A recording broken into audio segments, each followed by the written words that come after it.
Hi, this is Chris Webb with Wisdom of Webb. I'm going to go over chapter 5 of the book, The Power of Focus.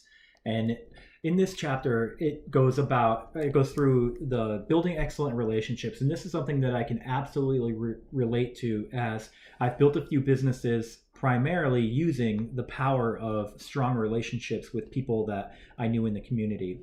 In fact, the co-authored book that I'll be coming out with later in the fall is based on a technique that they use in this book, and I'm going to explain that in just a minute.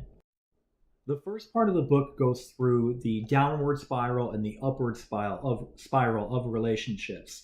And one thought that I had while I was going through this was of high school relationships that we all have. We have friends in high school, and we saw them every day, so we were able to have little comments here and there to continue to build those relationships. Some of them were fostered and developed extremely strong over the years post high school.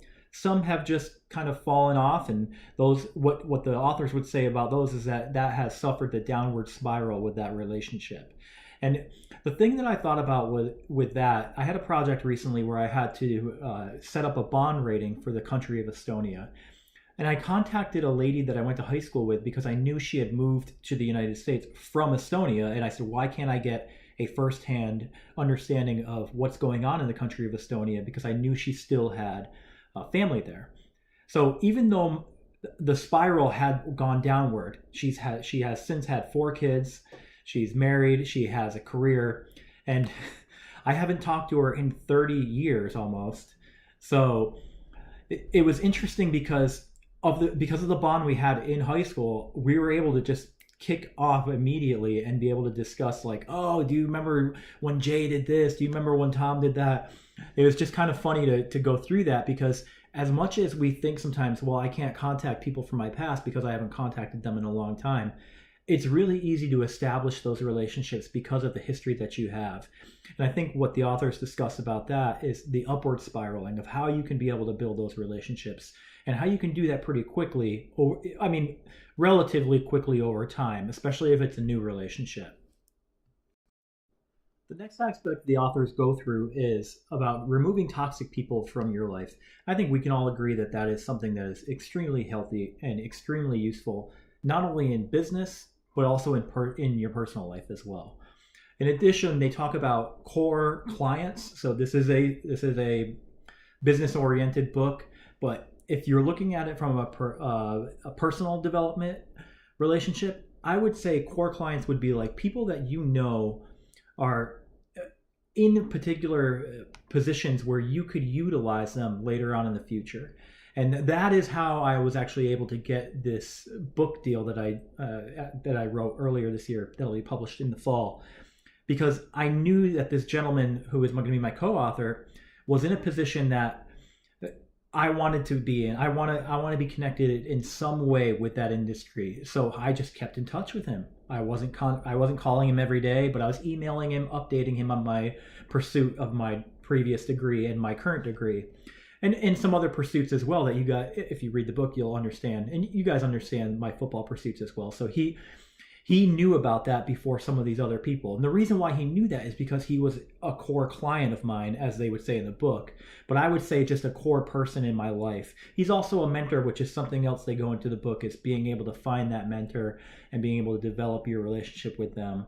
And that is something that I would say is extremely critical if you are in a small business, or if you're early on in your career. You have to find a mentor to help develop you. And I would suggest, if you're early in your career, and you are in a particular department, make sure your mentor is from outside that department. There are several reasons why, one of which is they're going to give you an objective view no matter what.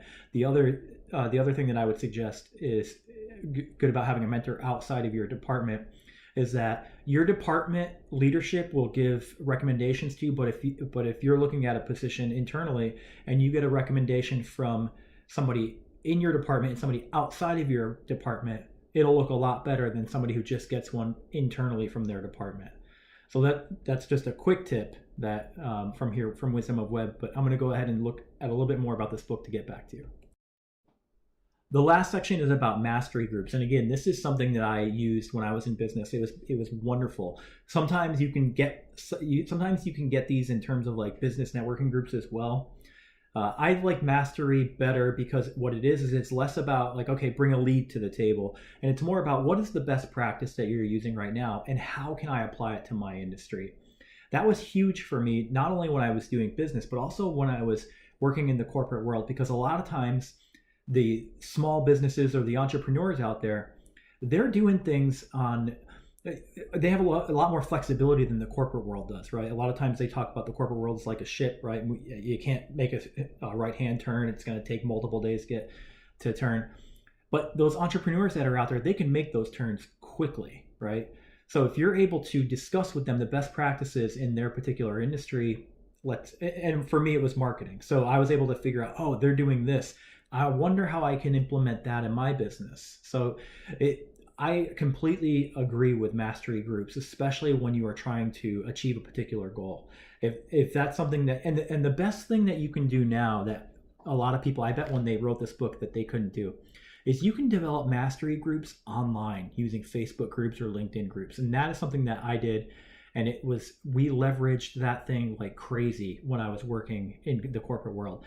Because a lot of times too, I mean, my job was a little different. I was allowed to travel a lot more, but some people, they're like not allowed to leave the office. But if you're able to get into a mastery group where you can go on your lunch break and spend 15 minutes with discussing with other people through the chat room, hey, this is what I did today and it worked wonderfully.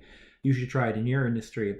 You're going to be building those bonds with other people, and your collective ideas are really going to help you achieve the goals that you want to achieve. So I look forward to reading chapter 6. Again, I'm sorry about the choppy videos. I do read these, but then I take some notes, and I just want to review it before I go ahead and do the videos. So sometimes I chop these videos up because I just want to review what I wrote down. If you guys have any questions about this book, please let me know. And if you have any suggestions for any upcoming books, please let me know as well, because I'm going to be finishing this one pretty soon. I just got to get the videos out. But I look forward to just continuing to review these books for you guys so that you guys can kind of get the highlights and my take on how it really helps you in the corporate world, in your business life, and just in your personal development as well. Thanks so much. Have a great day. Subscribe to our channel and share us with some friends. Thanks.